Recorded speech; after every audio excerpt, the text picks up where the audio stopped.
마태복음 2장은 크게 두 부분으로 나뉘어집니다.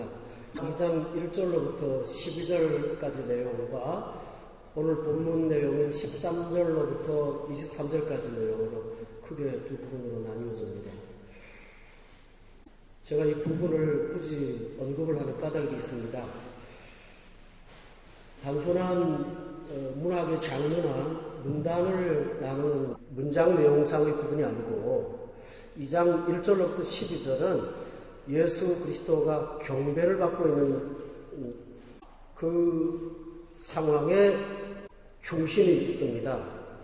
그런데 2장 13절로부터 23절까지는 예수님께서 고통당하시는 그 장면으로 구성되어 있습니다. 이것은 양극단입니다. 앞에 부분은 경배에 초점이 있는가 하면 뒷부분은 현대받으시는 그리스도와 관련이 있습니다. 이것은 신학적으로 말하면 앞부분은 예수 그리스도의 신성에 강조점이 있고 뒷부분은 예수 그리스도의 인간 되신 인성에 강조점이 있습니다. 신학적인 용어를 써서 신성, 인성 그러면 잘 와닿지 않습니다. 그런데 경배받으시는 예수님, 신성의 초점, 천대받고 도피하시는 주님, 그것은 인성의 그 감성적인 면을 우리에게 보여주고 있습니다. 웨스트민스터 소유의 문답에서 예수 그리스도에 대한 정확한 정의는 예수님은 참 하나님이신 임마누엘이고 예수님은 참 인간이신 구원자 예수라고 우리는 신앙을 고백합니다. 오늘은 그 두 번째 부분인 예수님의 인성에 관한 내용을 말씀드리겠습니다. 우선 여기 등장하는 예수님은 악이 있습니다. 그런데 본문의 내용을 살펴볼 때는 베들레헴에 탄생하신 지 약 한 2년 정도 경과된 것 같습니다. 그래서 그때는 마을 구유에 계시지 않고 어떤 한 집에 있었다는 것을 본문이 말씀하고 있습니다. 그런데 헤롯이 아기를 찾아서 죽이려고 했습니다. 그 까닭은 본문 13절에 보니까 동방에서 온 박사들이 예수님을 경배하고 돌아가서 헤롯에게 예수님이 계신 장소와 처한 상황들을 보고하기로 되어 있었기 때문입니다. 그런데 그것을 받지 못하자 분노한 헤롯이 아기를 찾아서 죽이려고 했습니다. 그런데 이 죽임을 당하는 위기를 당한 예수 그리스도가 본질적으로 그분은 하나님이 아니십니까? 그런데 하나님이신 그분이 그 미약한 인간, 천박한 인간의 공포에 두려워서 떠는 분은 아니지만 도피를 하셨습니다. 이것이 오늘 본문의 내용입니다. 예수님은 분명히 죽음을 피해서 떠나셨습니다. 그러나 성도 여러분 잘 생각해 보십시오. 우리 예수님은 이 땅에 오신 궁극적인 목적이 하나 있습니다. 최고의 목적이 있습니다. 그 가장 중요한 목적이 있습니다. 예수님이 오신 목적은 기적을 행해서 피로를 공급하는 것은 아니었습니다. 가나의 혼인잔치에서 포도주가 떨어졌을 때 마리아가 떨어진 포도주를 해결해달라고 요청을 했지 않습니까? 그때 예수님은 나의 때가 아직 이르지 않았습니다 라고 말하면서 왜 이 일에 나를 관계시키십니까? Why involve me? 라고 분명히 말씀하셨습니다. 따라서 예수님의 오신 참 목적은 기적의 베품이 아니었습니다. 다른 것도 아니었습니다. 그렇다면 예수님이 오신 참 목적은 무엇입니까? 하나님이 사람이 되셔야 될 이유가 어디 있는 것입니까? 하나님은 영이시기 때문에 육체가 없으시므로 하나님은 죽음을 맛보실 수 없고 죽으실 수 없는 분이라서 죄의 삭슨 사망이라고 하시는 하나님의 선포에 대해서 구원자가 되시려면 하나님은 죽음을 맛보실 수 있는, 죽음 당하실 수 있는 존재로 오셔야 했고 그래서 예수님이 인간으로 이 땅에 오셨습니다. 다시 말하자면 예수님은 죽음을 목적으로 이 세상에 오셨습니다. 그런데 왜 죽음을 피하십니까? 죽음을 목적으로 오신 분이 왜 죽음을 피해서 도망을 가셔야 됩니까? 그것은 진짜 죽음 때문이었습니다. 죽음이 두렵거나 죽음이 공포스러워서가 아니라 참 죽음을 죽기 위해서는 이 죽음을 피하셔야 했습니다. 헤롯이 의도하는 죽음은 칼로 아이를 죽이는 살해였습니다. 그러나 예수님이 죽으셔야 될 죽음은 살해가 아니라 처형을 당하시는 것이었습니다. 죄의 징벌로 십자가에 매달려서 돌아가셔야 되는 것입니다. 사고나 병사나 우연으로 죽어서는 결코 아니 되는 것입니다. 어떤 면에서는 어린 아기 때 고통을 모르는 그 시간에 죽으셨으면 고통은 없으셨을 것입니다. 십자가의 형벌은 인간의 육체로는 감내하기 어려운 극한의 고통이지 않습니까? 그런데 예수님은 우리의 죄를 대속하기 위해서는 살해당해서는 안 되시는 것입니다. 따라서 예수님은 십자가의 죽음을 위해서 당신의 죽음을 유보하셨고 당신의 생명을 보존하신 것입니다. 하나님께서 스스로 무력해지신 까닭은 바로 우리 자신을 위한 것이므로 고린도후서에서 사도 바울은 말하기를 부요하신 그분께서 우리를 위하여 친히 가난케 되심은 우리로 하여금 부욕케 하려 하심이라고 성경은 분명히 말씀하고 있습니다. 따라서 하나님의 강함, 하나님의 전능함, 하나님의 능력, 하나님의 파워, 하나님의 힘은 무력한 우리, 연약한 우리, 피조물의 한계에 빠진 우리에게는 엄청난 도움이 됩니다. 보리떡 5개와 물고기 2마리로 5,000명이 원대로 먹고 배불리 먹을 수 있을 만큼 하나님은 전능자이시므로 그 전능자의 힘은 우리에게 얼마나 큰 힘이 되는 것입니까? 밤새도록 고기 잡아서 호탕친 빈 고깃배 속에 들어가셨어. 그물을 깊은 곳에 내리라고 말씀하시고 그 깊은 곳에 있는 고기를 잡아서 2배가 잠기게 할 만큼 하나님은 시적 능력이 있었습니다. 그것은 생활의 결핍 속에 고통당하는 우리에게 얼마나 큰 위로와 힘이 됩니까? 연약하고 힘들 때마다 내가 산을 향하여 눈을 들리라. 나의 도움이 어디서 올까? 나의 도움은 저 산이 아니라 저 산을 지으신 여호와에게서로라는 말씀이 얼마나 나약한 우리에게 힘이 됩니까? 그런데 반대로 아무 힘도 쓰지 못하고 포악한 임금의 명령을 따라서 도망다니셔야 되고 로마의 학정에 의해서 호적을 하러 베들레헴까지 오셔야 되는 이 무력한 하나님, 이 무기능한 하나님, 이 힘 하나도 없는 하나님은 우리에게 어떤 도움이 됩니까? 그 하나님이야말로 전능자 하나님보다 우리에게 더 큰 도움이 됐습니다. 하나님이 연약해지심으로, 하나님이 약해지심으로, 예수 그리스도가 연약해서 무능함으로 우리가 부욕해 되었고 그분이 죽으심으로 죽을 우리가 살아날 수가 있었습니다. 따라서 사랑하는 교우 여러분, 어떤 면에서 오늘 마태복음 2장은 우리가 쉽게 지나치는 본문이지만 이 본문이야말로 하나님의 가장 강력한 신의 사랑이라고 저는 믿습니다. 주님은 끌려다니셨지만 오늘 본문에 보면 하나님이 패배하지는 않으셨습니다. 왜냐하면 이런 일련의 사건들은 본문 15절과 본문 18절과 본문 23절에 보면 공통된 말이 하나 있습니다. 이루려 하심이라. 18절에 이루어졌느니라. 23절에 이루려 하심이라.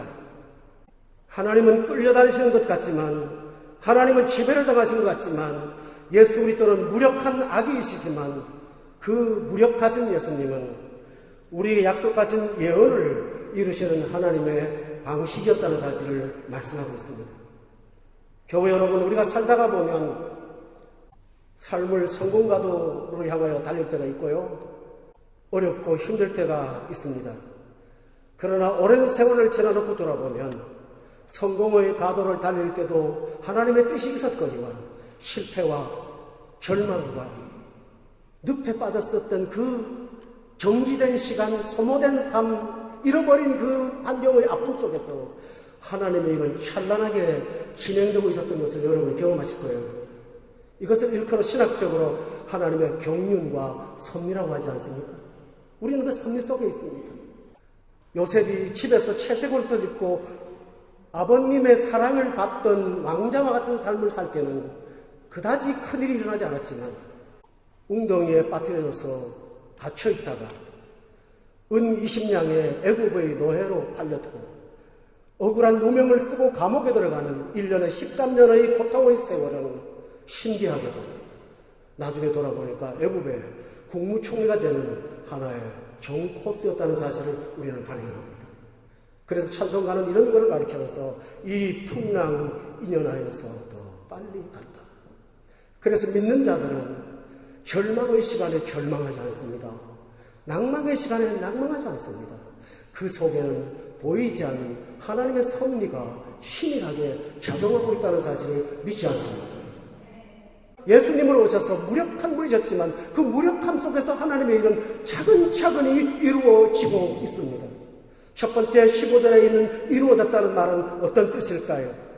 여기 15절에 기억이라고 해놓고 애굽으로부터 내 아들을 불렀다 함을 이루려 하심이라는 말은 그 앞에 선지자를 통하여 말씀하시는 것이라 했는데 이 선지자는 호세아를 말합니다. 호세아 11장 1절을 인용한 것입니다. 여러분 잘 아시죠? 호세아는 구약식 예수라는 이름입니다. 호세아의 번역인 70인역 번역에서 헬라식 번역은 바로 예수 그리스도이십니다. 이름을 놓고 보자면 예수가 예수님을 예언한 것입니다. 굳이 왜 많은 선자를 앞에 놓고 예수님의 탄생의 기사에 호세아를 언급하는 이유는 예수가 예수님을 언급한 것이기 때문입니다. 주님은 호세아를 통해서 이것이 예수님과 관련되는 사실을 가르쳐 주었고 그리고 마침내 예수님을 통해서 이것을 이루어 주었습니다. 사랑하는 교회 여러분, 이것은 우리 삶에도 얼마든지 적용할 수가 있습니다.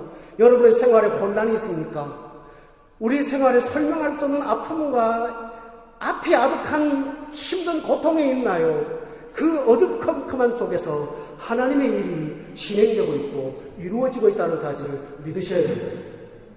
창세기 1장 1절에 보면 태초에 하나님이 천지를 창조하셨다고 되어 있습니다. 그런데 2절에 보면 땅이 혼돈하고 비어있고 흑암이 깊음 위에 있는 혼돈 속에 있다고 성경은 말합니다. 그런데 그 끝절에 보면 그 위에 하나님의 신이 운행하고 있다고 말하지 않습니까? 우리의 삶은 혼란스럽고 깊고 어둡고 절망이지만은 그 위에 하나님의 신이 섭리라는 날개를 갖고 운행하고 있다는 사실을 믿으셔야 됩니다. 따라서 주님의 무력하심은 하나님의 가장 강한 무기라는 사실을 믿으시기를 주의로 축원합니다. 성경은 이렇게 말합니다. 십자가의 도가 믿지 않는 자에게는 무능한 것으로 보이지만 믿는 자에게는 하나님의 능력이라고. 십자가의 도는 가장 미약하고 예수님의 실패요, 의의 실패요, 모든 것의 패배라고 볼 수가 있습니다. 그러나 그것은 믿는 자들에게는 하나님의 전능하신 구원의 능력이라고 말씀하고 있습니다. 따라서 사랑하는 교회 여러분, 긍정주의 철학에 빠진 오늘 현대사회가 눈에 보이는 장점과 진보와 더 나은 것을 인생의 결과로만 생각할 때 여러분은 패배하고 절망하고 껍데기밖에 없더라도 이 속에서 하나님이 일을 이루고 있다는 사실을 믿기를 예수 이름으로 축원합니다. 하만이라는 사람 아시지요? 모르드게 아시죠? 하만이 모르드게를 미워서 죽이려고 계략을 꾸미고 왕을 속여서 재갈을 받아냈지 않습니까? 모르드게가 죽는 날은 바로 다음이에요. 날이 밝으면 목을 달 것입니다. 그런데 그날 밤 수산궁에 있는 왕이 잠이 안 옵니다. 불면증에 사로잡힌 왕이 잠 못 이루는 밤을 어떻게 하면 소일하려고 하다가 참 엉뚱하고 기발한 명령을 내립니다. 업무일지를 갖고 오라는 거예요. 궁정 업무일지를. 그때 당시 왕들은 쾌락과 방탕을 일삼던 왕들이었습니다. 그런데 잠이 오지 않는다고 덮어놓은 업무일지를 가지고 오라고 말을 합니까? 앞뒤가 하나도 안 맞아요. 그리고 업무일지를 자기가 읽는 것도 아니에요. 밑에 시종을 시켜서 아무데나 들쳐갖고 읽으라고. 근데 그 읽는 내용 가운데 궁정 안에 역적이 있었는데 모르드게 때문에 이 일이 깨끗하게 해결돼서 왕이 안전을 얻었다는 기사가 기록되어 있었습니다. 그 말을 들은 그 밤에 왕은 긴급 명령을 내려서 누구한테 명령한지 압니까? 내일 아침이면은 그 왕의 재갈을 받아서 모르드게를 죽이려고 하만을 불러서 가장 중요한 명령이라고 말하면서 자던 하만을 깨워가지고 동이 트면 내 말에 내 옷을 모르드게 입혀서 이 공성을 수산공을 돌아다니면서 그 앞에 절하게 하라고 말을 했지 않습니까? 하나님은 그날 밤 하나님의 경륜과 섭리로 죽음의 위기를 가지고 고통하고 금식하는 모르드게를 구출하기 위해서 궁정일지를 손에 들게 하시고 쪽지키처럼 그 장을 보게 하시고 똑같은 시간에 목을 다는 것이 아니라 목에 금을 입고 멸관을 쓰고 갇힌 것이 하나님의 방법입니다. 할렐루야. 경우 여러분, 따라서 우리는 하나님이 합력하여 선을 이루신다는 것은 무력하신 하나님에게 더 있다는 사실을 믿으시기를 예수님으로 축원합니다. 하나님이 침묵하실 때, 응답이 없을 때, 하나님의 임재가 경험되지 않을 때 가장 활동적인 하나님, 내가 모르는 신비의 하나님이 일하고 있다는 사실을 꼭 믿기를 예수 이름으로 축원합니다. 예수님은 태어나셔서 돌아가실 때까지, 그리고 부활해서 40일 동안 이 땅에 계시는 동안 외국을 한 번도 나가보신 적이 없습니다. 그런데 그분이 꼭 가셔야 할 때가 하나 있습니다. 그것은 다름 아닌 애굽입니다. 왜냐하면 그리스도께서 인간의 몸으로 이 땅에 오신 것은 인간의 삶의 고난을 전철을 밟기 위해서였는데 애굽행은 너무나 중요한 일이었습니다. 애굽은 안전한 피난처가 아닙니다. 전설에 의하면 마리아와 요셉은 10대의 소년들입니다. 소녀예요. 불안과 두려움에 떠는 이 아이 같은 아이들에게 아기를 맡겨놓고 위험천만인 애굽을 피난처로 삼으신 까닭은 무엇일까요? 그것은 죽음의 두려워서 도피한 것이 아니라 우리의 영혼을 구원하시기 위한 하나님의 행보요 발자취인 것입니다. 저는 신학자들이 예수님의 30살의 생애를 사생애, private life, 3년을 공생애, public life, 제가 영어를 유식하라고 쓴 게 아니라 애들 들으라고. 우리 애들 못 알아들으니까 사생애 들어요. 그렇게 나누지만 예수님에게 사생애와 공생애의 구분은 실제로 존재하지 않습니다. 주님은 태어나자마자 부지런하게 바쁘게 쉬지도 못하고 일을 하셨습니다. 우리를 위하여. 따라서 시편은 말하기를 여호와께서는 졸지도 아니하시고 주무시지도 아니하시고 우리를 지키신다고 말씀하셨습니다. 여러분의 침묵의 시간, 어느 시간이든지 그 영광의 예수님을 신뢰하며 그분을 따라가면서 마음의 평화를 그리고 마음의 확신을 갖고 살아가시기를 예수 이름으로 축원합니다. 그런데 예수님이 죽을 때가 되면, 돌아가실 때가 되면 돌아가십니다. 오늘 본문에는 두 헤롯이 나옵니다. 본문 16절에 보면 이에 헤롯이 박사들에게 속은 줄 알았던 헤롯이 나옵니다. 그런데 그 헤롯은 19절에 보니까 죽었어요.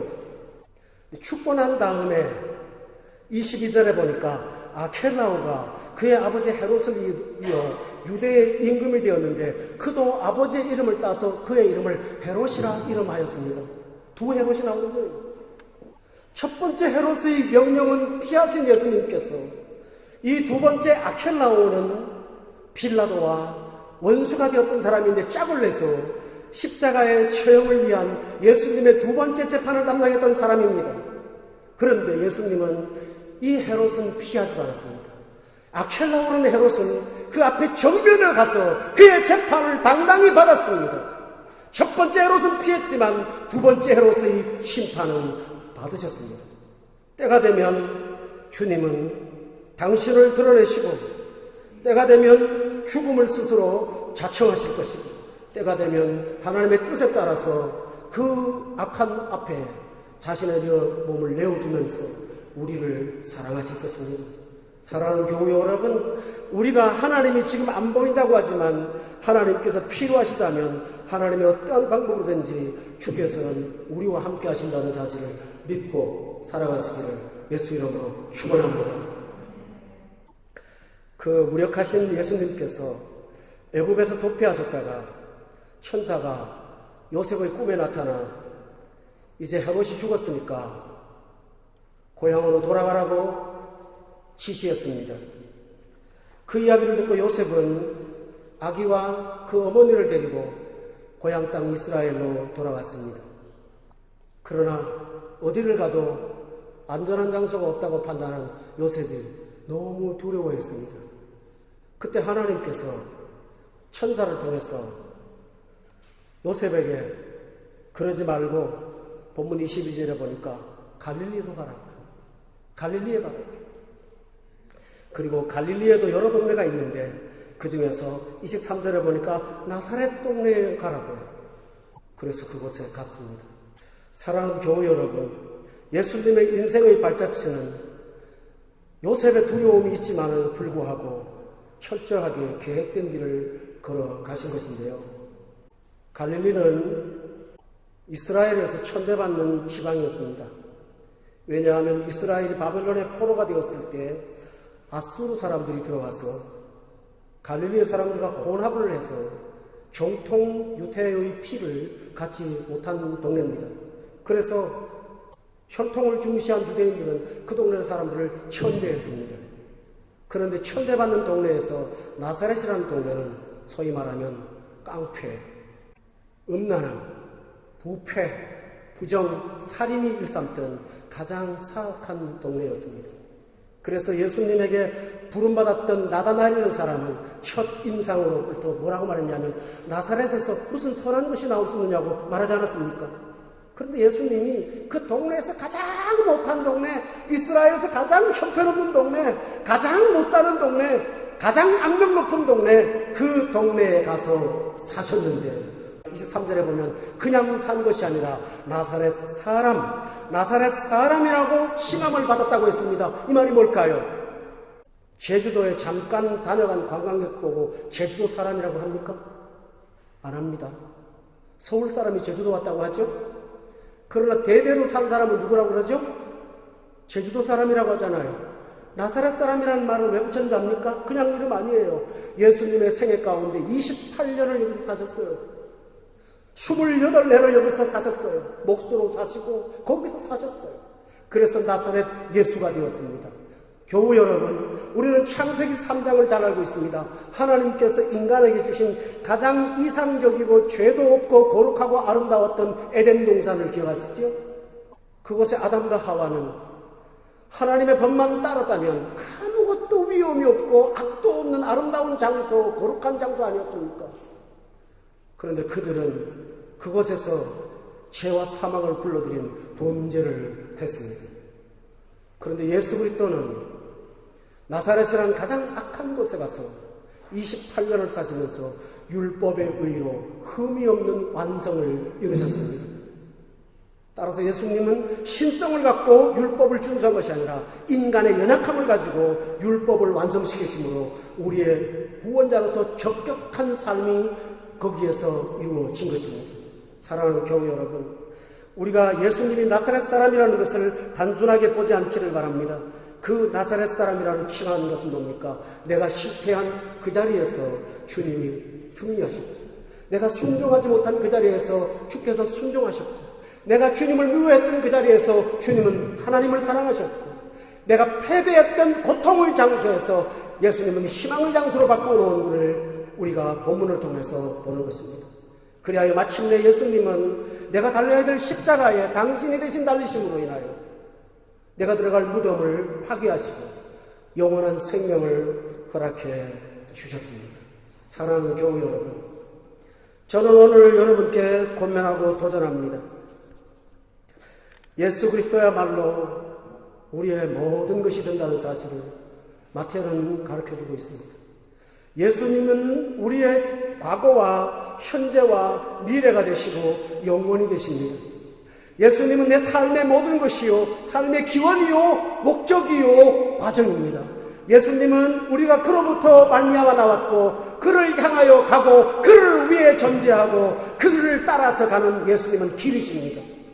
우리 예수 믿는 사람들은 한순간도 주를 떠나서는 살아갈 수가 없는 존재입니다. 이분의 무력하심도 나를 위함이요, 이분의 전능하심도 나를 위함이요, 이분의 발걸음과 도피도 나를 위한 발걸음을 기억하고 주를 따라가며 예수 따라가며 예수만 섬기는 저와 여러분 되시기를 예수의 이름으로 축원합니다. 베드로가 갈릴리 바다에서 넘치는 고기를 보았을 때 예수님께서 말씀하셨습니다. 나를 따르라고. 그때 베드로는 아주 중요한 동사 하나를 말합니다. 이 모든 것을 버려두고 예수를 따랐다. 교우 여러분, 우리의 삶에 꼭 필요한 것은 주를 따라가는 것입니다. 예수 따라가는 것입니다. 할렐루야. 주 따라가는 것입니다. 그리하여 무력한 그 시간에도 주를 따라가고 전능하신 그 시간에도 따라가고 그분의 눈물에도 동참하고 그분의 동참할 기쁨에도 동참하셔서 주와 함께 걸어가시는 동행자가 되어서 마침내 영생의 장소에 영생의 아름다운 영광을 우리 모두가 누릴 수 있기를 예수 이름으로 축원합니다.